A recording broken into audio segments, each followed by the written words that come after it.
Welcome back, everybody, to Two Guys, Three Crowns, the podcast about what it's really like to live in Stockholm, Sweden. Join me, Sean, and my fellow American Rodney as we explore the good, the bad, and the just plain weird. Do you believe in life after love? I can feel something inside me say, I really don't think it's strong enough, no. That was my world's worst Cher impression. Wow. Yes. I celebrated as awful as it is. But I had to pull it out, because we just had the epitome. I was thinking of ABBA, but we've done so many ABBA tunes. I was like, I got to shake it up and like the epitome of awful pop disco kind of music. Right. Because we've had Melodifestivalen. Yes, we have. Yes, we have. And we will not have to deal with it again until next year. Until Eurovision. And then we have to deal with it all over again. Yeah, I don't really know. I mean, it is what it is, I mean, it's a big people party, and the people that do follow it religiously and tune in every week and watch, we just haven't the last couple of years. We've gotten to the point where after the weekly rendition to find out who's going to make it further to the next week, Lena and I she just kind of fast forwards just cuts the whole show, just goes like fast forwards through the song. We listen to about 30 seconds and then we're like, but yeah, I don't know. Yeah. A lot of nya going on with that one. So for all the, if there's any new listeners on the pod that haven't heard our previous explanations about Melodifestivalen and Eurovision. Eurovision is like, what would you say? It's like the playoffs. It's like the Champions League, but I'm trying to think of an American analogy that people would understand, because Champions League is football, like the real football, so Americans are already like, what the hell is Champions League? Yeah. Anyway, so like Eurovision is the Olympics. Let's go with that. Eurovision is the Olympics of really bad pop singing, like American Idol. To get into that competition from Sweden, you have to win basically the same thing, but only Swedish entrants, and then you're the official entrant from Sweden to go on and then sing in that big thing. But it's like, it's so bizarre because literally, maybe there's one or two acts that are a little bit different, but everyone sounds the same. It's all like, yeah, okay, it's like fine for a pop song. Like if it came on the radio, like it's fine to like have in the background while you're working, but there's nothing special about the music or the melody or anything like that. And then you're just like, it just keeps going. And then foreign countries are voting for Sweden's entrance. Like the person who's going to go on from Sweden. I'm like, doesn't this like... This is like a recipe for corruption and sabotage, is it not? And I think it's kind of funny that you drew this comparison to like the Olympics, because the songs are kind of like if you see your neighbor jog by and you're like, hey, he's pretty fast. But it's not Olympics. I mean, okay, the person can run, but. Yeah, but I mean, again, we already have an Olympics for music. It's called the music industry, and Spotify and radio. So the best will come to the top, but it's just like this very specific, quote unquote, European approach to it. But then we're like, yeah, Australia, why not? Come on in. Yeah. Good eye. Good on you. Yeah, I think that what hits me with Melodifestivalen, and I brought this up before about Swedish TV just in general, like some of the game shows and some of the reality shows and stuff. It feels like you start regurgitating, the same. Granted, we're not Sweden's not a huge country, but if you have a game show that's all the top athletes, competing against each other. Yes. Yeah, I mean, when you got like like the top of the top is maybe, I don't know, 30, 40 faces, which is fine for one season, 2 seasons, 3 seasons. And then all of a sudden you're kind of regurgitating. Melodifestivalen is one of those things too, where it's a lot of people that you've seen, before. Like I mean, even if you had all the athletes, at least there, like, you would be playing the same sport. So you have like a baseline of what success is, right, as like a measurement kind of thing. Here, they're just like, oh yeah, so we're going to give our points for this person. We're going to give these points for that person. And you're like, why? They're all, it's all bad. Yeah. But I think that the one of the things too that you realize is that, and this has happened to me, I guess this happened to me so many times that I kind of gave up.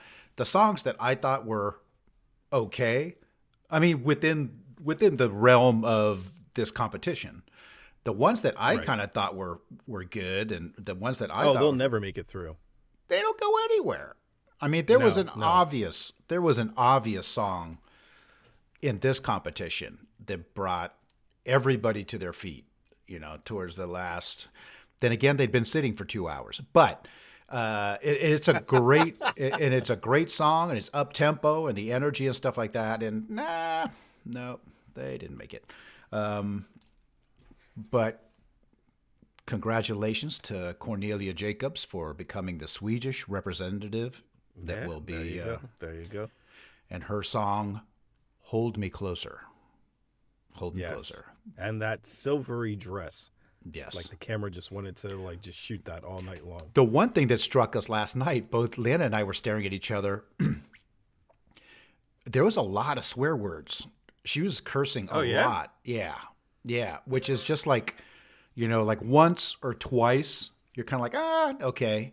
But they were talking as the lyrics of the song. No, just like when they talked to her, like before and afterwards, she's like, I'm not going to repeat anything, but anyway, so she's tossing them out, and they ask about her effing pumped as H and blah blah. yeah. So it was that kind of struck us as a little odd. I'm like, yeah, okay. Where's that attitude in your music? Like give me a little something edgy to go on in your music. Come on, give me something. But hey, speaking of very Swedish things. Melodifestivalen, Eurovision, very Swedish things. I did possibly, now it wasn't me that did this, but I witnessed it. The most Swedish thing that I can think of. So you stood in line, and you didn't know what it was for. You saw a line. Even more Swedish. Like you can't possibly imagine how Swedish. Okay. So if we rewind the tape back to like, let's say 1999, 2000, 2001, something around there, back in the day when we still had magazines, right? When that was a thing. I was getting like guitar magazines and stupid stuff like that. And I remember Svedka Vodka always had these people, I think it was Svedka, always had these people skiing down a mountain with like bikinis on. And like guys with no shirts. And I'm like, how, like even back then, before I got into, having to do this for a living, I'm like, how did they actually get those people out there? They must have been out there for 5 minutes. Because then they're like, their sensitive areas are going to freeze off and fall off. Right, yeah. You know what I mean? No, that is a moment. That is a moment. And I experienced this moment this weekend. Okay. Yesterday, in fact. I saw a guy snowboarding without a shirt on. Oh. We went to the Ski Star, Hammarby backin', baby. Okay. We got it going on. Okay. And we met up with some friends there. The idea was that the kids were going to go down like some of the smaller parts of the little hills, like here and there, like with like their pulkas, no? And then someone came over and they said, "No, you can't do that here." Like, what do you mean we can't do that? There's snow everywhere. Like, we're not going to be in the way. They're like, yeah, but people could run into you, blah, blah, blah. You're not allowed to do that. I'm like, oh, great. Wow. So you can't use a toboggan. That was just... No, they won't let you do it. They won't let you do it, especially if you haven't paid for the lift pass. Yeah. Right. I think that was the problem is me and this friend of mine, like, we went up the little bunny slope. It's kind of like, You know those moving walking escalators, like the Right. flat ones that they have in the airport to make you go faster? Yep. It's like that kind of thing, like a continuous conveyor belt, but it Right. kind of goes at a slight incline to get you to the top of the bunny hill. Yeah. So the girls had gone up with the kids, and they're like trying to find a spot where the kids can do like a little sledding, like a place that's out of the way. You know, we're trying to be respectful. That's what we do. Right. And then he and I would just like go dump, step on the thing and just go riding up without skis or anything or snowboards or whatever. And we're like, yeah. Blah, blah, blah, blah. Right. And I'm sure we were getting looks from people. I'm like, what am I going to walk up the whole mountain for? I don't have it. Like, I have regular shoes on. I have boots on. Yeah. I'm not walking up this whole thing. I got an escalator right here. Come on. Yeah. Oh, I'm sure we probably drew the eyes of like the Swedish people running the show. So then they're like, yeah, those kids, they can't be doing a polka thing. No. But we did do like we ended up renting some ski gear and did that whole thing. So like right now, all those muscles that like you never have to use except for when you're skiing, like weird parts of your ribs and back. Yeah. That you didn't know were there. You're just now that's starting to kick in. And I'm like, I don't have the thing on the inside of my legs. Right. Thank God. But man, I'm like getting up out of the couch and I'm like, oh yeah, I went skiing yesterday. Yeah, I can feel that. Yeah. Getting old, man. Yeah. I was talking to, because Lena took Veronica up skiing for the first time, or for Veronica's first time. Not this past weekend, the weekend before. And that was one of the things that Lena had brought up, because Lena I don't think she's been skiing since we were skiing like back in California. It's been a long time. Oh, wow. Yeah. And yes, riding a bike. Okay. I understand that, but not riding a bike with ski boots. You know, ski boots is one of those things, the painful experience of putting on ski boots and then that funky angle where you're kind of, you're leaning. Yes. You're leaning so forward. For people who have never skied before, because snowboarding I've done that too, and it's a totally different vibe. Yeah. You can walk around in snowboarding boots like no problem. Right.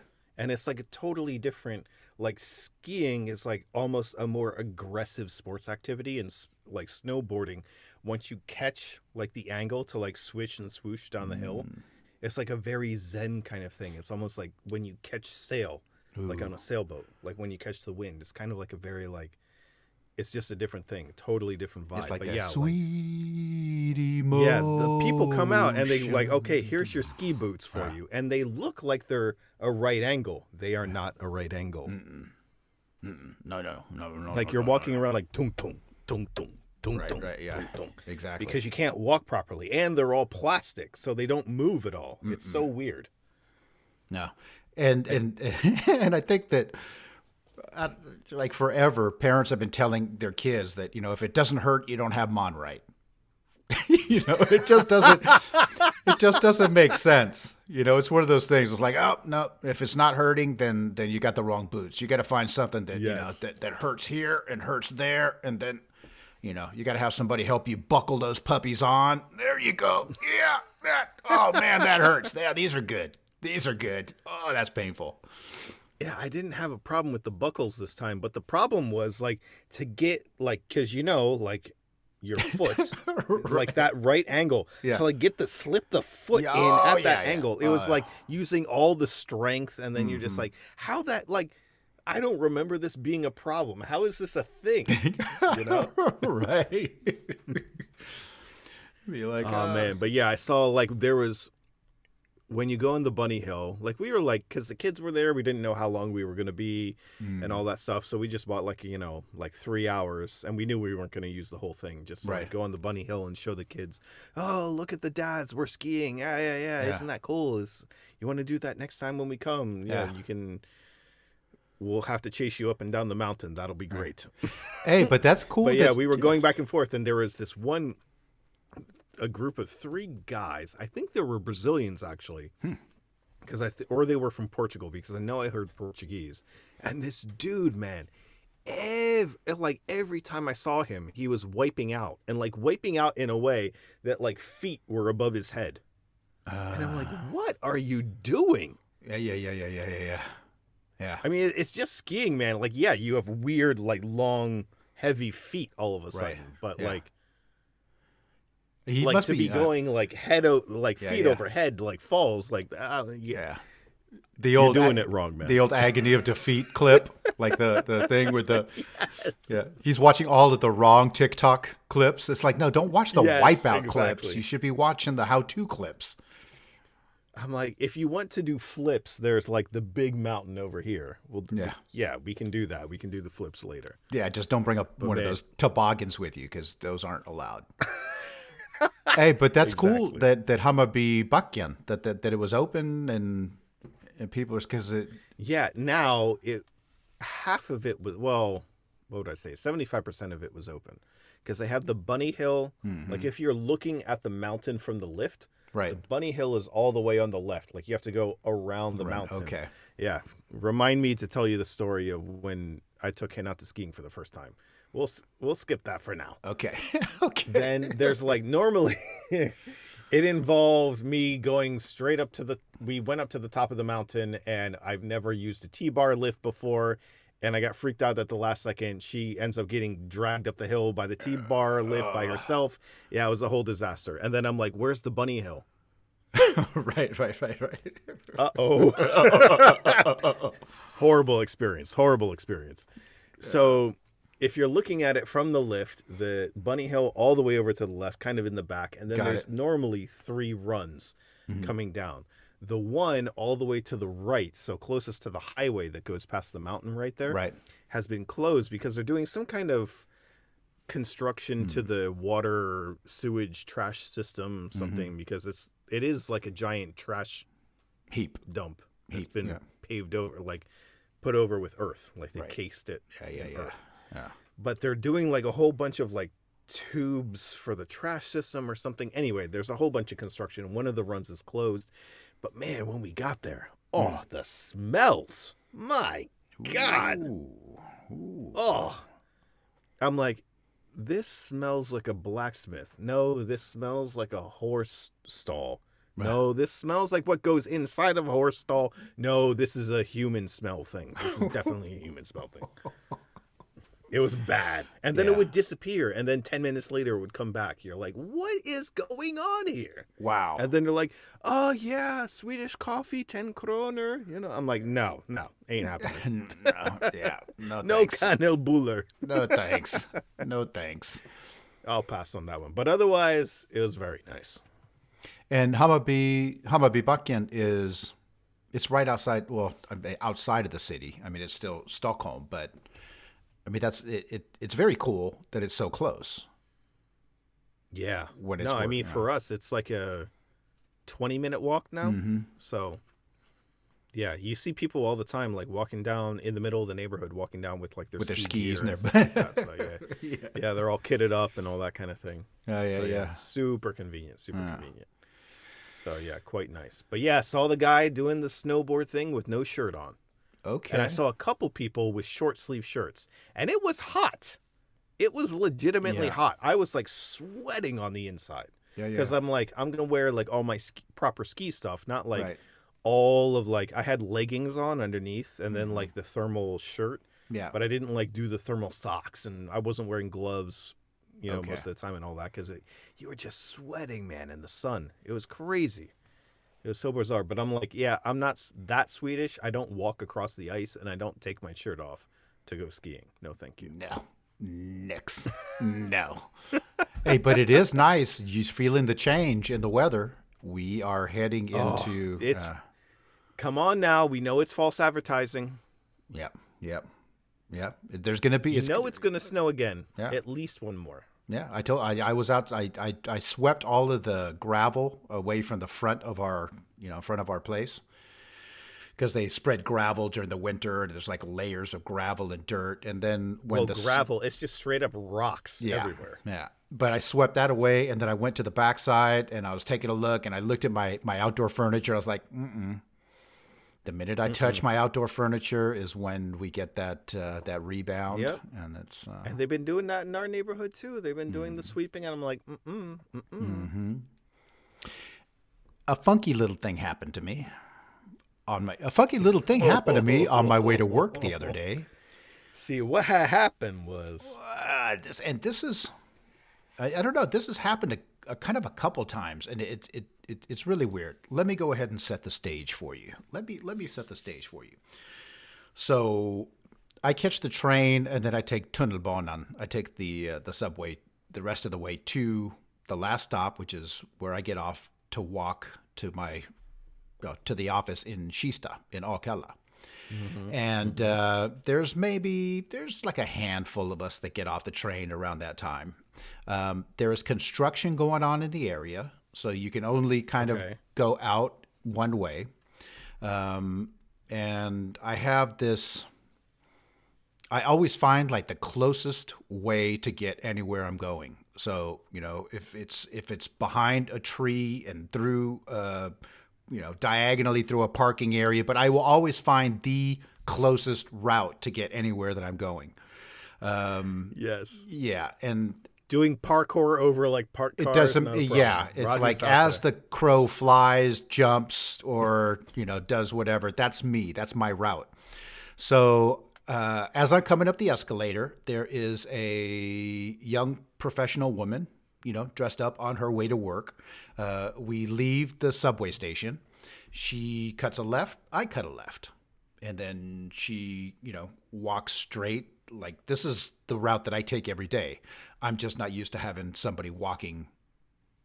She was maybe 10 feet in front of me. So, we cross over this road, and I cross over the road, and then we cut into this like housing area, and I'm right behind her into the housing area, and it starts feeling. For me, I was like, "Oh, cool!" I've already gotten the vibes after you came out of the subway at the same time. I already have to like sit outside of that subway exit for 5 minutes and like look at something on your phone just to give space. Yeah. So it just got, because I thought it was, my first thing was like, oh, cool. Somebody knows my little quickest route, how to get over to my job area. But yeah, after a while, it started getting it got really weird. I started freaking myself out, and I could see in the way that she was walking that she wasn't digging having somebody, 10 feet behind her. And I didn't really know what to do in that situation. I don't know if I should say something to her and be like, hello, excuse me. No, the problem is it's already too late. Right. You so anything just stopped at a bench somewhere and like sat down and waited for a little bit. But why? Why do I need to do that? I was almost, because you're a dude, man. I was thinking about that when we got like a portion of the ways. I was like, well, do I turn around or do I go, the long way? No, because then it's too late. Like when you already when all the flags have started going off in your head and you see the body language of the other person, then it's too late. Okay. You missed your off ramp. Okay. Well, but she did single man walking in like a weird destination 10 feet behind a woman, not a good look. Well, it's just that all of the construction, but it's like all the construction that's going on, it ends up being, this is what ends up happening. So I'm walking, and then Rodney now has a criminal record. Right. No, but she stops and turns around. She like stops and like turns around and looks at me. And I threw my hands up, and then she turned around and like kept on walking. And then she took out her phone and she started walking, like slow enough for me to like pass her. Yeah. So she's walking slow enough. So you did pass her, right? Oh yeah, I picked up the pace. I was like, or okay. you just went like even slower. Yeah, that's what I was thinking. I was like, well, should I mess with? No, but so I passed her, and then it ends up that she must work in the building right next to mine. Oh, Jesus. So and I think that's like, that scenario is one of like my biggest nightmares. Yeah. So she ends scenario. So she actually ended up following me the last part of the way, and I was tempted to like turn around Oh, you should have. Yeah, right before you get Yeah. to the offices, like turn around, like. Yeah. But That would have been so funny. yeah, but that was, I don't know. And it's not, I guess it's awkward. I guess it's international. I guess it's just an awkward situation no matter. It's an international thing. Yeah, Like, no dude matter walking where by you. himself. Like, you have to have that radar on. You gotta. But I just Now, if there was like two women walking together, then it's not as much of a thing. Or if it's in like, especially like an area with a lot of commuters back and forth, that's not a problem. But like when you go into like when you know you're about to go into that weird like shortcut residential thing, then it's like you have to be like, I'm gonna look like a creeper the second I make this right turn. But I'm not a creeper. I promise. I promise. Yeah, but you have to have the awareness. You're man. right, but that's what you gotta go find a coffee. There's got to be an espresso house around here somewhere. Yeah. But that's where I was having that internal dialogue. I was like, should I say something to her? Should I be like, hey lady, I'm not a creep boy. This is my route. This is my route. I know where discovered you're going. this. Yeah. Get out of here. Yeah. This is my shortcut. No others allowed. Come on now. Oh, so anyway, that was my At least you didn't get maced. Yeah, or jujitsu. She could have. Jujitsu? Is that even a term? I don't know, but that would have just been the icing. Yeah, man, like Krav Maga, like boom, boom. Yeah. Not a good look. No. Trying to find another way back to work. So there's no easy transition out of that story, but there's been something on my mind the last couple of weeks that I haven't known how to bring up on the podcast. Okay. And it goes to the core of why we started Two Guys, Three Crowns. Okay. What is the deal with the power strips here? Ooh. Like, first of all, they're quite expensive. Normally, like, they come in 3s or 5s, like 3 outlets or 5 outlets. Getting anything else other than that, very hard to find. Very hard to find a 7. Yeah. And I don't know why we don't have 4. Like, I'm sure, like, the big hardware stores must have, but it's very hard to find. Like, 3 and 5 is, like, your standard thing. Yes. But then they're all crooked. They're all, like, at an angle. And here, we only have, like, it's like 2 circular prongs that stick into the wall. Perfect.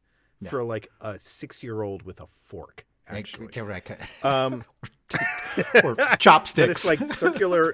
Yeah, it's circular. Exactly. It's circular prongs, whereas like in the U.S. they're like blades that go in 2 blades that go into the wall. Here it's like 2 little poles coming out of like your plug, and those go into the wall. But the power out, everything in the wall is perpendicular it's parallel with the floor. Right.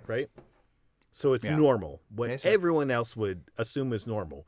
But our power strips, they're at I don't even know. I don't even know if it's a 45 degree. Maybe it's like a 30 degree angle, something like that. 46. It's like so weird. And I'm like, why do we do this? What is going on with that? Yeah. And I'm going to put up, I'll put up a picture. I'll put up a visual for those that haven't ever seen a Swedish power strip. The problem is, I think that the thought is that you can get more items on, because some of the stuff isn't just flat. Some of it has like a little thingy-me-bobber on that gets I think. Well, like, I thought of that too, like, because if you have like, if the plug comes in at a right angle, like the cord comes in, there's like a little plastic shell of a shape or something. Exactly. And then the actual prongs go in at a right angle compared to the cord. Right. Then maybe you could fit more, but it's not the case. Because it then doesn't you have work. things like that the cord comes in, and then there's like the plastic is just, it goes with the same movement. And I wish like podcasting was more visual. A non-visual platform, because my motions right now are just so good.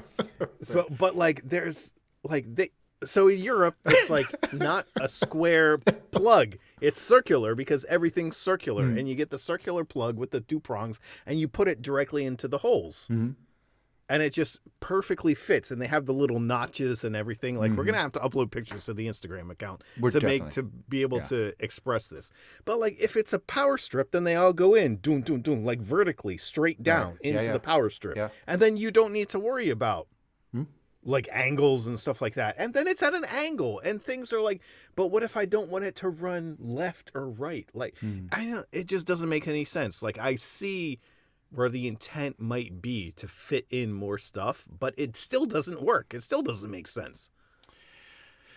I have a really strange feeling that I think that it's you and me, the 2 American guys, trying to figure out this electronic. This country brought us Minecraft. I mean, they've got to have some. I know, like simplicity, people. Yeah, but we're doing it wrong. Simplicity. I bet you we're doing it wrong. What are you doing with the angles? I bet you were doing it wrong. So, like, we take the other end. Like, do I put the TV in the plug then? Like, well, I don't know what to do then. No. It feels like there's math and angles involved in this, and I mean, they make Volvos. Like, you would think they would be able to like, if they're going to re-engineer the wheel, it's at least not going to catch on fire, right? But like this, I'm like, And that's the thing. It's it's 220 volts. So every time, like, you know how in the States, like, there's that one outlet, that like kind of iffy outlet in your house, like every time you plug something in, it sends a spark out. Yeah. That's like every EU power outlet. You have to be prepared that it's going to send a spark out when you plug something in, because it's just juiced to the max, 220 volts.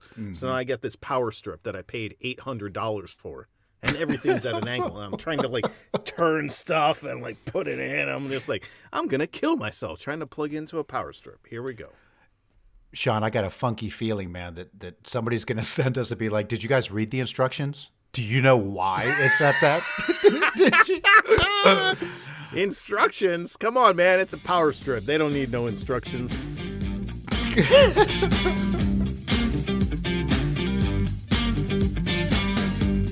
All right, everybody. That is going to do it for this week's episode. That is all the time we have. Thank you so much, as always, for tuning in. And if there's any newcomers out there to the pod, if you would like a super totally not made up offer to join the ultra secret 2 Guys 3 Crowns fan club, all you have to do, go into the app that you're listening to this podcast on right now, hit subscribe, and leave us an amazing 5-star rating. It makes all the difference in the world. And then when you're done with that, come back here next time for more 2 Guys, 3 Crowns.